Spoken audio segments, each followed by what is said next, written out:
உங்கள் புழக்கடை தோட்டத்து வாவியுள் உங்கள் புழக்கடை தோட்டத்து வாவியுள் செங்கல் நீர்வாய் நெகிழ்ந்து ஆம்பல்வாய் கூம்பின கான் செங்கற் பொடி கூரை வெண்பல் தவத்தவர் தங்கள் திருக்கோயில் சங்கிடுவான் போதந்தார் எங்களை முன்னம் எழுப்புவான் வாய் பேசும் நங்காய் எழுந்திராய் நானாதாய் நாவுடையாய் சங்கொடு சக்கரம் ஏந்தும் தடக்கையன் பங்கய கண்ணானை பாடேலோரெம்பாவாய்.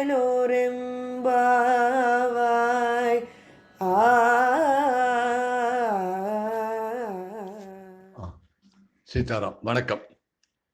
அன்னவேத் புதை வாழ்ந்தால் அனங்கற்கு பண்ண திருப்பாய் பல்பதியம் இனிஷியாலே பாடி கொடுத்தாலே நற்பாமாலே பூமாலே சூடி கொடுத்தாலே சொல்லு சூடி கொடுத்த சுடற்கொடியே தொல்பாவை பாடி அருளவல்ல பல்வலையா நாடினி வேங்கடற்கு விதி என்ற மாற்றம் நாம் கடவா வண்ணமே நல்கு.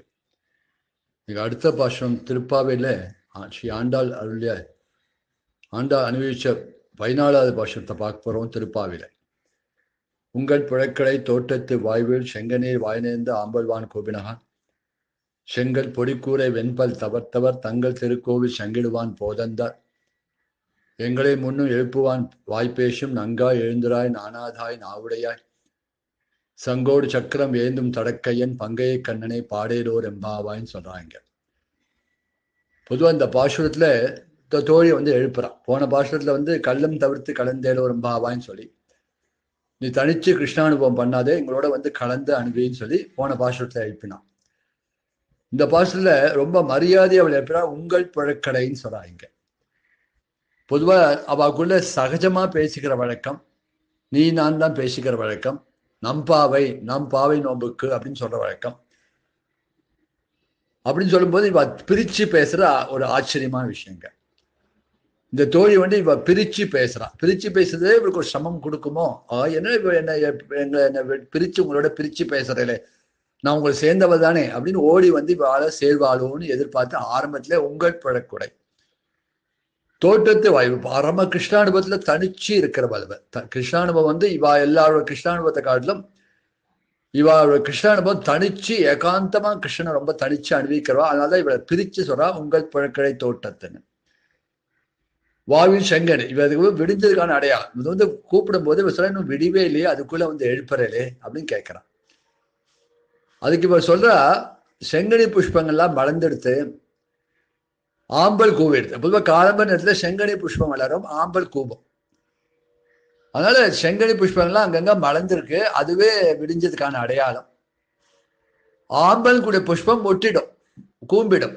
அதனால அது காலம்பர பொதுவாக ஆம்பல் ராத்திரி மலர்ந்து காலம்பர கூம்பு, செங்கனி புஷ்பம் காலம்பர மலரும். அதனால அதை சொல்றதுக்காக உங்கள் புழக்கடை தோட்டத்து வாழணும்.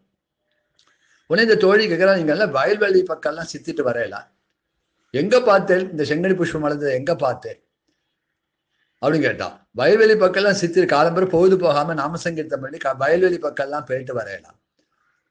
வயல்வெளி பக்கம்லாம் போயிட்டு வரல, புஷ்பங்கள்லாம் காலத்துல மலர்றதான புஷ்பங்கள். காலத்துல மலர்ந்தா கூட நீங்க ரொம்ப கிருஷ்ண விரகத்திலே இருக்க, நீங்க அந்த புஷ்பத்தை தொட்டால் புஷ்பம் தானா மலர்ந்துடும் சொல்லலாம். எப்படி மலரும் கேட்டா இவ உடம்புல ஒரு தெகிப்பு இருக்கு, ஒரு உஷ்டம் இருக்கு. என்ன உஷ்டம் கேட்டா கிருஷ்ண விரகம். கிருஷ்ண விரகமான உஷ்டத்தினாலே அந்த புஷ்பத்தை நீங்க தொட்டோன்னே அந்த புஷ்பம் மலர்ந்திருக்கும். அந்த புஷ்பத்தை எடுத்து சூட்டிக்கலாமே, புஷ்பத்தை பார்த்தோன்னே கிருஷ்ணனுக்கு கொண்டு கொடுக்கலாமேன்னு புஷ்பத்தை தொட்டோன்னே அதை மலர்ந்திருக்கும். அது மாதிரி ஆம்பளை நீங்களே உங்க கைகளால மூடி இருப்பேன். இது என்ன ஒண்ணு இதை கேட்டோன்னே இவ சிரிக்கிறா. இது என்ன பேச்சு, நாங்களே புஷ்பத்தை மலர வைக்கணும், புஷ்பத்தை மொட்டை வைக்கணும், எங்களால் முடியுமா? அது காலத்துல அதுவா மலர்ந்தா மலரும், அதுவா கூம்பமே தவிர ஒரு தனிய ஒருத்தரால் அது பண்ண முடியாது. நான் ஏதோ செங்கனி புஷ்பம் எங்க உங்கள் புழக்கடை, உன்னோட புழக்கடைத்த உன்னோட கொலப்பரத்து உள்ள தோட்டத்துல வாயுல அது உள்ள தடாகத்துல அதுல வந்து வளர்ந்துருக்கு. இது வந்து எப்படி எங்க என்னோட புழக்கடைக்கு நீங்க எங்க வந்தேன்? உங்கள் புழக்கடை தோட்டத்து வாயு, உன்னோட புழக்கடையில உன்னோட கொல்லப்புறத்துல உள்ள தோட்டத்துல உள்ள தடாகத்துல இந்த புஷ்பங்கள் வளர்ந்துருக்குன்னு சொன்னா உடனே இவ சொல்றா, எப்படி எங்க கொல்லப்புறம் எப்படி வந்தேன்னு கேட்கறான். உங்க கொல்லப்புறத்துக்கு வர வேண்டிய அவசியம் இல்லை. எங்க எப்போதுமே நான் உங்க வரவழியெல்லாம் செங்கனி புஷ்பம் வளர்ந்ததை பார்த்தோம். வரவையில செங்கனி புஷ்பம் வளர்ந்து பார்க்கும்போது ஒரு தோட்டத்திலேயே அது வளர்ந்துருக்கும். அது எல்லா புஷ்பமும் ஒரே நேரத்துல காலத்துல மலரக்கூடிய புஷ்பங்கள் அது. அதனால விடிஞ்சதுக்கான அடையாளம் இதை காட்டிலும் வேற உண்டான்னு, புஷ்பங்கள் மலர காட்டிலும் வேற உண்டான்னு. உங்கள் புழக்கடை தோட்டத்து வாழ் செங்கநீர் வாழ்ந்து ஆம்பல்வான் கூபிரகான். இவ வந்து இது அடையாளமா ஏத்துக்கிறேன், அதெல்லாம் நான் ஒத்துக்க மாட்டேன் அப்படின்னு சொல்ல, செங்கல் பொடிக்கூரை வெண்பல் தவர் செம்பொடியில, அதாவது சிவப்பான பொடியில தன்னோட வஸ்திரத்தை புரட்டி போட்டு இவ கட்டிக்கிறான். அதாவது செம்மன்னா காஷாயத்தை சொல்றாங்க. காஷாயம் வந்து செம்மண் பொடி கலர்ல தானே இருக்கும். செங்கல் பொடிக்கூரை வெண்பல் தவர் நல்ல வெள்ளவெளேன்னு பல்லு உடையவா, இடுப்புல காஷாங்கிட்டு வெள்ளவெளே, ஏன்னா தபஸ்விகள், தபஸ்விகள். எப்போதும் பகவானை பத்தி நினைக்கக்கூடிய சன்னியாசிகள். சன்னியாசிகள்னு காலம்பரை என்ன பண்றா, காலம்பரை வந்து பகவானை தியானம் பண்ணிட்டு இருக்கா. அவ பல்லு ஏன் வெள்ளையா இருக்கட்டா, மனசை தாம்பூலம் தரிச்சிக்க மாட்டா. சன்னியாசிகள்லாம் தாம்பூலம் தரிச்சிக்க மாட்டா, விஷயத்துவத்துல ஈடுபட மாட்டா. அதனாலே அவ பல்லு வெள்ளையா இருக்கு. எப்போதுமே தபஸ் பண்ணிட்டே இருப்பா, எப்போதும் பகவான் நினைச்சுட்டே இருப்பா, தபஸ் பண்ணிட்டே இருப்பா. தான் வந்து ராகதேசம் அற்றவான் காட்டுறதுக்காக அந்த சிவப்பு வஸ்திரத்தை உடுத்திக்கிறான். எப்பவுமே சிவப்பு வந்து ராகத்தை காட்டும். அந்த ராகம் எங்களுக்கு இல்லைன்னு சொல்லிட்டு அந்த சிவப்பு வசத்தை செங்கல் பொடிக்கூரை வெண்பல் தவர் தங்கள் திருக்கோவில் செங்கிடுவான் போவின்றார். அபாவாளுக்கு ஒரு கோவில் இருக்கு, அந்த கோவிலுக்கு போறான். எப்பவுமே அபாவா திருமாலிலேயே பகவான் ஆராதனை பண்ணுவான். சன்னியாசிகளுக்கு எல்லாம் திருமாலிகள். அவ இருக்கிற ஒரு மடத்திலேயே பகவான் இருப்பார். அந்த பகவானை ஆராதனை பண்ணுவான். ஆராதனை பண்ணக்கூடிய பெருமாள் இருப்பான், கோயில் ஆழ்வான் அப்படி ஆராதனை பண்ணக்கூடிய பெருமாள் இருப்பான், ஆராதனை பண்றான். சில பெரியவாளுக்குன்னா கோவிலே இருக்கும், அவ நிர்வாகத்துல கோவிலே இருக்கும். ஆனா கோவில்ல போய் அந்த பெருமாள் ஆராதனை பண்ணுவான். தங்கள் திருக்கோவில் சங்கிடுவான் போதந்தார். இந்த சங்கு எதுன்னு கேட்டா, சங்குன்னு சொல்றது இங்க சாவி. போய் கோவில போய் சாவி திறந்து கோவில் பூட்டை திறந்துதானே உள்ள போகணும். அவளுக்கு சங்கிட அங்க போய் கோவிலுக்கு உள்ள தேவையான சாவி தான் குச்சி இடுதல் அப்படின்னு இங்க பெரிய ஆச்சம்பிள்ள சொல்றான். அப்ப பரம சன்னியாசிகளும் சாத்விகளா இருக்கக்கூடிய பகவத் உபாசர்களும் காலம்பரை இருந்து பகவான் ஆராதனை பண்ண நேரம் ஆச்சு. இன்னொரு அர்த்தம்ங்கிற செங்கல் பொடிக்கூரை வெண்பல் தவர் தங்கள் திருக்கோவில் செங்கடுவான் போயிருந்தார் அப்படின்னு சொன்னா இன்னொரு தாமசர். சில பேருக்கு அவர் ஆத்திர முழுக்க விசேஷத்துல ஈடுபட்டு உண்மையான உலகத்தை ஏமாத்துறவா இருக்கா. உலகத்தை ஏமாத்தக்கூடிய சன்னியாசிகள் இருக்கா, போலி சன்னியாசி. அவா கூட காலம்பரை இருந்து நல்லா பல்ல தேய்ச்சிட்டு பல்ல வெள்ளன்னு ஆக்கிண்டு கஷாயம் தெரிச்சுட்டு தங்களை ஒரு சன்னியாசி போல காட்டிட்டு அவா தன் கோவிலுக்கு போறா. தாமசர்கள் கூட வேஷம் போடுறவா, அவளுக்கு உண்மையான ஒரு பகவத் உபாசனை இல்லாதவா. உலகத்து நேரம் ஒரு சில பேரை ஏமாத்திட்டு தன்னை ஒரு பெரிய ஒரு மகானா காட்டிக்கிறதுக்காக கூட அவ என்ன உலக ராத்திரி முழுக்க விசேஷத்துல அனுப்பிச்சுட்டு தாம்பூலம் எல்லாம் போட்டுருப்பா. காலம் இருந்து பல்ல தேய்ச்சி வெள்ளைன்னு ஆக்கிண்டு அவா கூட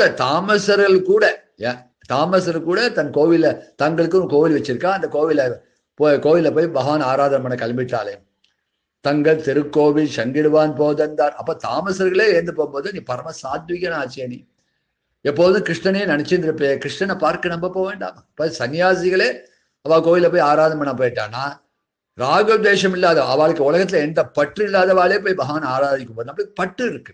எந்த பற்று? கிருஷ்ணன் மேல நம்மளுக்கு ஒரு பற்று இருக்கு. அந்த பற்றுடையவான அந்த பகவானை கிருஷ்ணனை போய் நம்ம போய் பார்க்க வேண்டாம். போதந்தார் எங்களை முன்னும் எழுப்புவான் வாய் பேசும். அவர் சொல்ல, நேற்றுக்கு வந்து எங்களை எழுப்புறேன்னு நீ சொன்னீங்க, அது என்னாச்சு? நீ என்ன சொல்ற? நாளைக்கு நான் தான் உங்க எல்லாரும் வந்து எழுப்புவேன், உங்களெல்லாம் நான் தான் வந்து எழுப்புவேன், நான் தான் முதல் ஆளா எழுந்திருந்து உங்களை வந்து எழுப்பி நம்ம எல்லாரும் சேர்ந்து பாவி நோப்போன்னு சொன்னேன். எங்களை முன்னும் எழுப்புவான் வாய் பேசும். எழுப்பான்னு சொன்ன வாய் எங்க போச்சு? வாய் பேசும். வாய் தான் பேசுறதை தவிர செயல இல்லையே. எப்பவுமே வாக்கும் செயலும் ஒத்து இருக்க வேண்டாமா? வாய் பேசும். இந்த வாய் நீ எவ்வளவு அழகா பேசுறது தெரியுமா? அப்படி வாய சம்சயம் மதுரம் வாக்கியம் அப்படிங்கிற பெரிவாச்சம் இல்ல வாக்கியம். அது பேச்சுன்னா அவ்வளவு அழகா இருக்கணும். ஆஞ்சநேயன் சுவாமி போல நீ பேசுவேன். நான் ரிக்வீத வினீதஷ்ட, நான் எச்சிர்வேத தாடினா, நான் சாம்வேத விதுஷு சக்கியமே விபாஷிதம். பிரபாஷிதா வந்து நான் ரிக்வேத வினிஷம். ரொம்ப வினயத்தோடு ஆஞ்சநேய சுவாமி பேசுவார். பேசும்போதே எதிராளி மதிச்சுன்னு பேசுவார். ராஜரிஷி தேவ பிரதமம் தாபசோ, நீங்க ராஜாக்களா, ரிஷிகளா, தபஸ்விகளா, உலகத்தையே ரட்சிக்கக்கூடியவாளா இருக்கேளே அப்படின்னு சொல்லி எழுத்தாப்புல வந்து உங்களை பார்த்தா தெய்வமா தெரியுறது அப்படின்னு பலவிதமான கேள்வியை ராமரை பார்த்தோன்னு கேட்கிறாரு. ராமனை பார்த்த முதல் தரிசனத்திலே ராமனை முதல்ல இப்பதான் பாக்குற ஸ்ரீராமனை அப்படி கேட்கிறார். அப்போ பேசும்போது என்ன சொல்றாரு, நீங்க யாரு அனுகிரகம் பண்ண வந்திருக்கேன்னு கேட்டாராம். நீங்க எங்க வந்திருக்கேன்னு மூஞ்சி அடிச்ச மாதிரி கேட்காம யாரு அனுகிரகம் பண்ற வந்திருக்கேன்னு கேட்டாலும் அந்த பேச்சுல ஒரு வினயம், எதிராளியை மதிச்சு பேசுற குணம். படிச்சதுக்கு என்ன அடையும், வித்யா ஜததி வினயம். அதுபோல என்னன்னா, நான் ரிக்வேத வினித ரிக்வேதத்தை கரகண்டவர், ஆனால் அந்த வினயம். நான் எஜுர்வேத தாரினா, இந்த எஜுர்வேதத்திலே தாரண சக்தி, எவ்வளவு நாவு சக்தி இருக்கு. அந்த சோத்திரத்துல பல விஷயங்கள பட்டு பட்டு பட்டு பட்டுன்னு சொல்லிட்டு வர்றதை பார்த்தா அவ்வளவு தாரண சக்தி, அவ்வளவு விஷயங்கள் நினைவு இருக்கு. அவ்வளவு அந்த அந்த விஷயம் சமயத்துக்கு வந்து டக்கு டக்கு டக்குன்னு அவருக்கு வார்த்தையா வந்து விழுமா. அப்ப எவ்வளவு விஷயத்த அவர் மனசுல உள்ளத்துல இருக்கு, எவ்வளவு விஷயத்துல அவர் புத்தியில இருக்கு, அந்த தாரண சக்தி. நான் எஜுர்வேத தாரினா சாமவேத விஷயம். பேச்சில ஒரு பாண்டித்யம் இருக்கு, பேச்சில ஒரு அழகு இருக்கு. ரொம்ப புலமை, ரொம்ப பாண்டித்தமா, ரொம்ப வித்வான்கள் எப்படி பேசுவாளோ அது பதிலே பேசுவார். சக்கியமே அப்படி 3 வேதத்தையும் 4 வேதத்தையும் கரகண்டவர், 9 வியாக்கரம் கண்டவர், ஸ்பஷ்டமா பேசுற, மதுரமா பேசுற, தெளிவா பேசுற, எதிராளியை கொண்டாடி பேசுற, இப்படி எல்லாமே இருக்கு இல்லையா. பேசும்போது அபசப்தம் இல்லாம மழை திறந்த வெள்ளம் போல பேசுற, அப்படி அழகா எதிராளி மனசை ஆக்கர்ஷி மாதிரி பேசுற, அது போல உன் பேச்சு. அதனால இங்க சொல்றார், எங்களை முன்னும் எழுப்புவான் வாய் பேசும். உன் பேச்சு அவ்வளவு இனிமையா இருக்குமே, அவ்வளவு அழகா இருக்குமே, அவ்வளவு சாரமா இருக்குமே. கிருஷ்ணன் தவிர வேற எதையும் பேச மாட்டேனே அப்படின்னு கிருஷ்ணன் உன் பேச்சை கேட்டா மயங்குவானே. அதனால உன்னை எதுக்கு நாங்க எழுப்புறோம் கேட்டா, உன்னை கண்டு அவன் மயங்குவான். உன் பேச்சு இனிமையை கண்டு அவன் மயங்குவான். நீ அவனும் பேசிட்டே இருக்கும்போது நாங்க அதை பார்த்து நாங்க ரசிப்போமே. நீனு அழகம், நீனு அவனு அவளை எவ்வளவு மதுரமா பேசுவேன். அவன் பேச்சும் மதுரமா இருக்கும், உன் பேச்சும் மதுரமா இருக்கும். நீங்க 2 பேரும் சல்லாபம் பண்ணிட்டா ரொம்ப அழகா இருக்குமே. அதை அனுபவிக்கிறதுக்கான உன்னை வந்து எழுப்ப வந்திருக்கும். வாய் பேசும் நங்காய் எழுந்துராய், நீ ரொம்ப பூர்ணமானவர். என்னை ஏந்து அப்படி வந்து சில என்னமோ பெருசா பேச்சுல சிறந்தவன், வாய் தான் பேசுறது சொல்ற, நான் அவளை என்ன வசதியான்னு கேட்கறேன். இன்னும் நங்காய்னா பூர்ணமானவர். கிருஷ்ண பக்தியில பூர்ணமா இருக்கவள், கிருஷ்ணனை தவிர எந்த வாழையும் மதிக்காதவள், நீ எல்லாத்துலயும் பூர்ணமானவளாச்சே, பூர்த்தியான குணங்கள் உடையவள். அதாவது நங்காய் எழுந்திருக்க வேண்டாமா? நீ வந்து பூர்த்தியா இருக்க என்ன அர்த்தம், நீ எல்லாரையும் நீ எழுப்பணும். நீ வந்து குருஸ்தானத்துல உள்ளவன், நீ ஒரு ஆச்சாரிய ஸ்தானத்துல பூர்த்தியா இருந்து ஆச்சாரிய ஸ்தானத்துல உள்ளவன், நீ வந்து எழுப்பான. நங்காய் எழுந்திராய் நானாதாய், வெக்கம் இல்லையாடி? இவ்வளவு தூரம் சொல்லி கூட எழுந்துக்கல. நேற்றுக்கு எத்தனை நம்ம எல்லாரும் சொல்லலாமே, நான் போய் உங்களை வந்து நான் எழுப்புவேன்னு சொல்லிட்டு நீ தூங்கிட்டு இருக்க, உனக்கு வெக்கம் இல்லை? நானாதாய் நாவுடையாய், இந்த இடத்துல நானாதாய்ன்னு சொல்றதுல பெரியவாச்சம்ல ஒரு அழகான ஒரு வியாக்கியானத்தை சொல்றார். உன் ஊரில் பூஷணி காயாதோன்னு வார்த்தை. உன் ஊர்ல பூஷணிக்காய் கூட காய்க்காதிரியோ, காய்க்கலையோன்னு கேட்கிறான். என்ன கேட்டா, பூஷணிக்காய் காய்க்கிறதுக்கு 2 விஷயம் முக்கியம். ஒண்ணு வந்து என்ன, அது மேல ஒரு முடி இருக்கும், ஒரு மயில் மாதிரி இருக்கும். அதுக்கு வந்து சொரணைன்னு பேரு. அதுக்கு மட்டும் இல்ல, அதுக்கு உஷ்ணம் வேணும். அது உஷ்ணம் இருந்தாதான் பூஷணிக்காய் காய்க்கும், நல்லா பழக்கும். பூஷணிக்காய்க்கு நல்லா காய்க்கும், பழுக்கும். அது போல அது உள்ள சொரணையும் கூட அந்த முடி இருக்கணும். அது மேல ஒரு முடி இருக்கும், அந்த முடி நிறைய இருந்தா பூஷணிக்காய் நல்லா காய்க்கும். உஷ்ணம் இருந்தாலும் காய்க்கும். அதனால பொதுவா நம்மள ஒருத்தர் திட்டுறாங்க, சூடு சொரணை இல்லையா, சூடு சொரணை இல்லையான்னு நம்ம திட்டுவோம். ஏன்னு கேட்டால், சூடு சொரணை இருந்தாதான் ஒரு பூஷணிக்காயே வளரும். அப்படி போய் ஒரு மனுஷன் நல்லா வளரணும், நல்லா வளர்ச்சி அடையினா அவனுக்கு முதல்ல சூடும் வேணும், சொரணையும் வேணும். அப்ப என்ன சூடு என்னன்னு கேட்டா, நல்ல சூடு கேட்டா, யாரா நம்மள தான் சொல்லிடுவாளோ, நம்மள சுடும்படியா பேசிடுவாளோ, நம்ம ஒருத்தர் சொல்லும்படியா இருக்கக்கூடாதுன்னு சொல்லிட்டு வாழணும். அதுக்காக நம்ம முன்னேற சொரணை இருக்கணும். ஒருத்தர் ஏதாவது சொல்லிட்டா அப்புறம் மனசு தாங்கக்கூடாது. ஒருத்தர் யாரும் நம்ம தப்பா சொல்லிட்டா உடனே ஆஹா இப்படி சொல்லிட்டாலேன்னு சொல்லிட்டு சூடு இருக்கணும், சொரணை இருக்கணும். இப்படி சொல்லும்படியா நம்ம இருந்துட்டோமே, நம்ம வளர்ந்துதான் காட்டுவோம் அப்படின்னு ஒரு சொரணையோட வளரணுமா. அப்ப பூஷணிக்காய் வளர்றதுக்கு எப்படி சூடும் சொரணையும் தேவைப்படுதோ, அதே போல நீ இருக்கிற ஊர்ல பூஷணிக்காய் கூட காய்க்காதோ அப்படின்னு கேட்கிறான். ஏன்னா ஒரு சூடு சொரணை வேண்டாமா அப்படின்னு ஒரு மறைமுகமா சொல்றான். ஏன்டா நான் எப்படி நேற்றுக்கு வந்து நான் வந்து எழுப்புறேன் வாய் நிறைய பேசிட்டு, நீங்க வந்து அதை பத்தி கண்டுக்காம நீ மாட்டு படுத்துட்டு இருக்கேன். நாங்க வந்து எழுப்பும்படியா இருக்குது, உனக்கு சூடு இல்லையா, சொரணம் இல்லையா? நாங்க வந்து இப்போ உனக்கு கூப்பிடும்படியாவா நீ வச்சுக்கிறது? உனக்கு சூடு வேண்டாமா, சொரணம் வேண்டாமா? அதுக்குதான் கேட்கிறேன். நங்காய் எழுந்தராய் நானாதாய் நாவுடையாய், என்ன அப்படி என்ன சொல்லிட்டு என் காலம்பரை வந்து எங்க வீட்டு வாசல் வந்து திட்டிட்டு என்ன ஏன் வந்து எழுப்பான? நாவுடையாய், என்ன அழகா நீ பேசக்கூடியவன், நீ உன் பேச்சுக்கு ஈடான பேச்சு. சித்த முன்னாடி சொன்ன வாய் பேசு, வாய் மட்டும்தான் பேசுன்னு முதல்ல சொன்ன. அதுக்கு திருப்பி சொன்னா அது வாய் பேசுனா வெறும் வாய் பேச்சு இல்லை, வாய் பேசுனாலும் சாரமான பேச்சு உன் பேச்சு. நாவுடையாய், எவ்வளவு அழகா எதிராளி மனசை கவர மாதிரியா பேச. நாவுடையாய், உன் பேச்சை கேட்டா கிருஷ்ணன் மயங்கிடுவான். கிருஷ்ணன் தான் பேச்சு தான் மதுரமான பேச்சு, கிருஷ்ணன் பேச்சு. கிருஷ்ணனையும் மயக்க வைக்கிற பேச்சு. நாவுடையாய், சங்கோடு சக்கரம் என்னும் தடக்கையன். நீ வந்து காலபர் இருந்து சங்கு சக்கரங்களை கையில எழுந்திருக்கிற கிருஷ்ணனை பத்தி பாட வேண்டாம். அந்த சங்கு சக்கரத்தை பார்த்தா நமக்கு ஒரு ஏக்கமா இருக்குல்ல. சங்கு சக்கரம் எப்போதும் பெருமாளோடையே இருக்கு. நம்மளும் போய் அந்த பெருமாள் கிருஷ்ணனோட போய் இருக்க வேண்டாம். சங்கோடு சக்கரம் ஏந்தம் தடக்கையம். அந்த சங்கு சக்கரத்தை ரெண்டையும் கையில வச்சிருந்தோடனே அந்த அந்த கையில வச்சிருந்த பூரிப்பினாலே பெருமாள் கை வளருமா, தடக்கை பெரிய கை ஆயிடுது. இந்த சங்கு சக்கரம் என்ன அப்படின்னு கேட்டா, சங்கு சக்கரம் ரெண்டு ஆழ்வார்கள். சங்கு தான் பொய்கை ஆழ்வார், சக்கரம் தான் திருமணிஷி ஆழ்வார். ஒரு கையில பொய்கை ஆழ்வாரும் ஒரு கையில சக்கரமும் வச்சுட்டு இருக்கும்போது ரெண்டு ஆழ்வாரை கையில வச்சிருந்தோட பெருமாள் பூரிச்சு போய் கை வளரும். ஆழ்வார்கள் என்ன பண்றானா, பெருமாள் அப்படியே பெருமாளை பார்த்துட்டே இருக்காளாம்.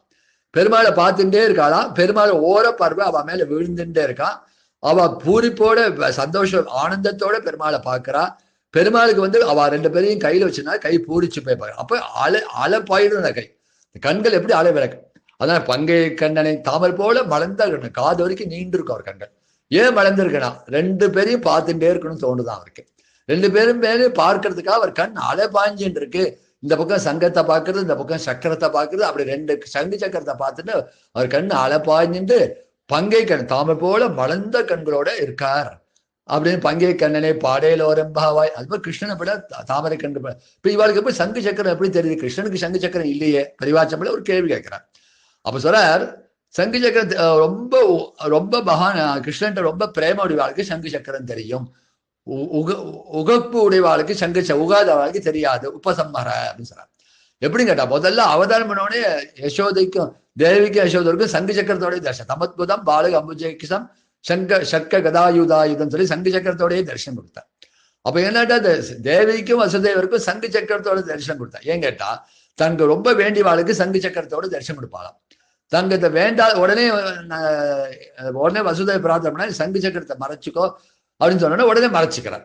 அப்ப வேண்டாதவாளுக்கு சங்கு, பொதுவா பெருமாளை சாதாரண கண்ணனை பார்க்கறவளுக்கு சங்கு சக்கரம் தெரியாது. ஆனா ரொம்ப அவன் மேல ரொம்ப பிரியம் உடைவா, அவன் மேல பிரேம உடைவாளுக்கு சங்கு சக்கரம் தெரியுமா. எப்படின்னா கையிலேயே சங்கு ரேகை சக்கர ரேகையோட இருக்கும்.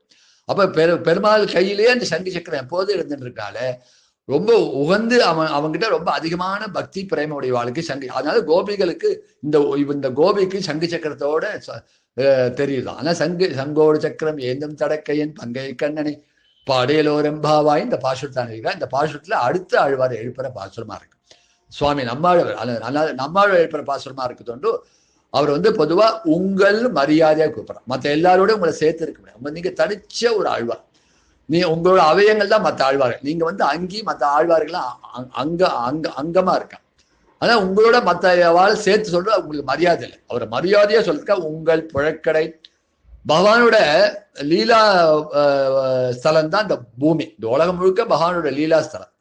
இந்த லீலா ஸ்தலத்துல ஒரு தோட்டம் இருக்கு. அதான் பகவானோட அந்த தோட்டம் தான் இவரோட புழக்கடை. யாரு, சுவாமி நம்மாழ அவதரிச்ச திருக்குறுகூர் தான் பகவானுக்கு தோட்டம்.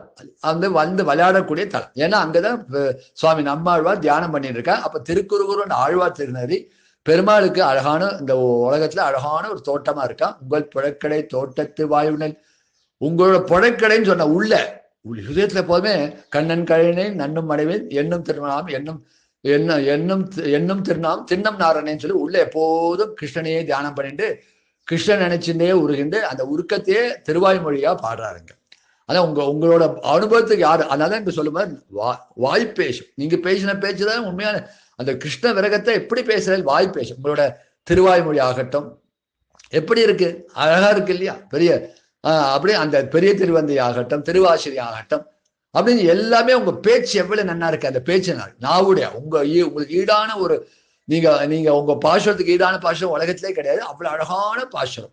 அப்படி அழகான பாசுரத்தை அது ஒண்ணு இதயத்தை அப்படியே கொண்டு கொட்டுறேன். அதுல வந்து அவர் அதனால அவருக்கு எப்பவுமே 3 விஷயத்துல மயங்கிட்டு இருப்பார். கங்குலும் பகலும் கண் தூயரா கண்ணினீர் கைகளால் அளிக்கும் சங்கு சக்கரம் என்று கைகூப்பம் தாமரை கண்டு என்று தளரும் சொல்லி ரங்கநாதர் என்ன சொல்றார். ரங்கநாதர் பார்த்து தான் ஒரு தலைவியா பாவிச்சு அவர் என்ன சொல்றார், உன்னை பார்த்தா எனக்கு ராத்திரி பழக தூக்கம் இல்லை. சங்கு சக்கரத்தை பார்க்கும்போது இவருக்கு என்ன சொல்ல, கை எடுத்து ஆஹா பெருமாளாக்கும் அப்படியே மரியாதையோட கை குவிக்கிறாராம். அது தாமரை கண்ணை பார்த்தோன்னே அந்த மரியாதை பேடித்துப்பேன், அந்த பிரேம வந்துட்டு அப்படியே உடம்பு தளர்ந்து போடலாம்.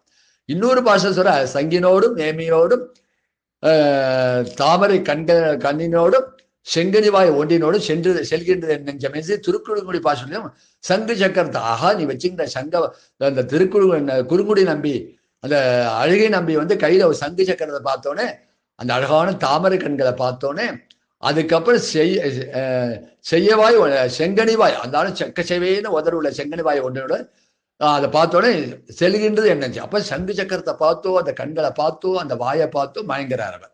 இப்ப இவர் பாஷையில அடிக்கடி பார்த்தா அந்த சங்கு சக்கரத்தை பத்தி அனுபவிக்கிறதும், ஏன்னா சங்கு சக்கரம் எப்போதுமே பெருமாளோட இருக்கு.